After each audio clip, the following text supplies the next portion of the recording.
can I just say one thing firstly? I love the name Eat Sleep Boxing Repeat.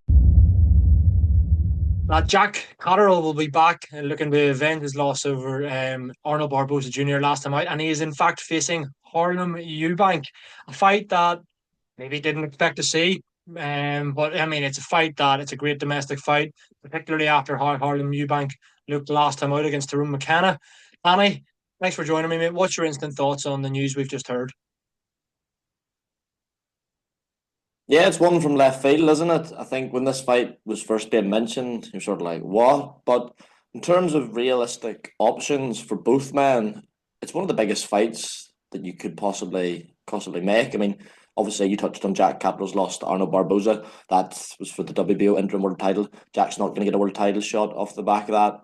Domestically, is Adam Azim going to happen? Dalton Smith matching probably aren't going to put those two together.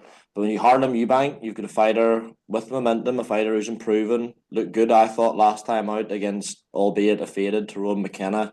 And the Eubank name right now is hot, hot, hot. I mean, I don't know about you, but anytime I go on my social media, it's either somebody with Chris Eubank Jr. or Senior, who of course is heavily involved with Harlem Eubank. He'll be there on fight week. He'll be there at the launch press conference. And that'll draw massive, massive eyeballs to it. I mean, Chris Eubank Senior's gone global. You see people in America talking about him. I saw Ryan Garcia loving him, saying he found him hilarious, and that'll draw big attention to this fight. So yeah, it's a smart fight. It's a sort of crafty fight to make, and I think it'll do well commercially compared to recent Jack Catterall fights. Yeah, I completely agree and concur with everything you've just said there. I mean, in terms of name, you're right. Although it's not Eubank Junior, it's still a Eubank. So, and everyone knows straight away. You mentioned the name Eubank, everyone knows who you're talking about, whether it be Harlem or Eubank Junior. Obviously, all linked to Senior now as well, and yeah, as you said, heavily involved, which will be good to see. And be interesting to see if Junior is heavily involved as well, if he's kind of there for his cousin or whatever, that would be good as well. Maybe add even the spice a little bit more too. Um, think think what I'm saying is the fights at welterweight, which I mean, in my opinion, both are super lightweights. It's almost like they're probably both suited to super lightweight. I did have my questions over Harlem Eubank fighting at welterweight. I didn't really think he had much business being there, but then he'd filled out a bit. He did look big enough, I suppose, against Tyrone McKenna.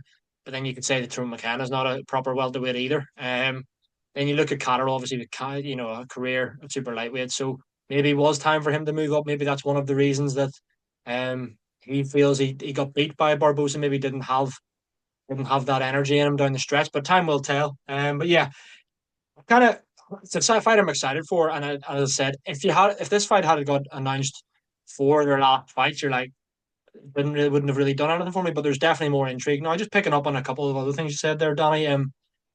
Why why do you think Jack Catterall's taken this fight? Seems like quite a risky fight, considering where he was, and yeah, where he was campaigning compared to what Harlem Eubank was doing. And a lot of people were thought, yeah, he's a good name and like looks good on in highlight reel things for clips for social media and stuff, but maybe wasn't a whole lot of substance to it. Do you think this is a really risky fight for Jack Catterall, and why would you take it? It's a risky fight in the sense that if you lose, there's really nowhere to go in terms of big fights.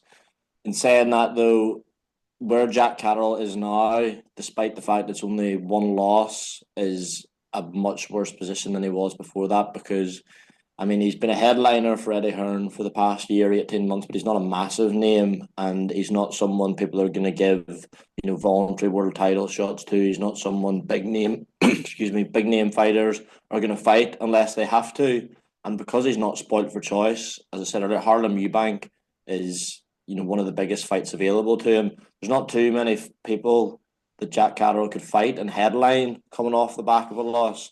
Harlem Eubank is one of them, and he's one of the ones Jack Catterall would go in as a favourite against. I think that's fair to say. So, whilst losing would be a catastrophe, I think he was sort of between a rock and a hard place. Given the other options to him, I don't think there would have been that many. Yeah, that's fair enough. That's fair enough. And just following up from that, do you believe there's far more riding on this then for Catterall and Eubank? Say Catterall was to lose. Obviously, you've mentioned there it could be a bit of a catastrophe, but if he wins, what does that do for him? For Catterall, I mean, it'd be a good profile raiser because I do think there will be eyeballs on this fight, certainly in the build up. I'm sure there'll be plenty of viral moments. If you could have Sam Jones and Chris Eubank Sr. going back and forth, that would be very entertaining. It doesn't do much for him in terms of putting him towards a world title shot at welterweight, but it does perhaps increase his profile to he commands a bigger purse and a bigger fight in the future. I'm sure it wouldn't hurt in his rankings with the four governing bodies. But in terms of a loss would definitely be worse for Catterall than it would be for Eubank. I don't think a loss is great for Eubank. I mean, he's what age is Harlem Eubank? 29, 30-ish, around there. So a loss at that age isn't ideal, but for Catterall, I mean, you're almost looking at curtains, really. Yeah, very, very interesting. I think we'll come on. We'll both give a really early prediction right at the end, but just a couple of more things that I want to follow up on, right? So yeah, hypothetical now, Danny. Jack Catterall wins against Harlem Eubank. Who do you want to see him fight next? Is the trilogy with Josh Taylor something you want to see if Taylor was to beat Esserman? That's what you would imagine would be next. There's already been, I mean, there's been back and forth between those two for what, 3.5 years now, but there's already been some back and forth about that trilogy. I saw Taylor calling Catterall an early man. It's an interesting fight up at 147.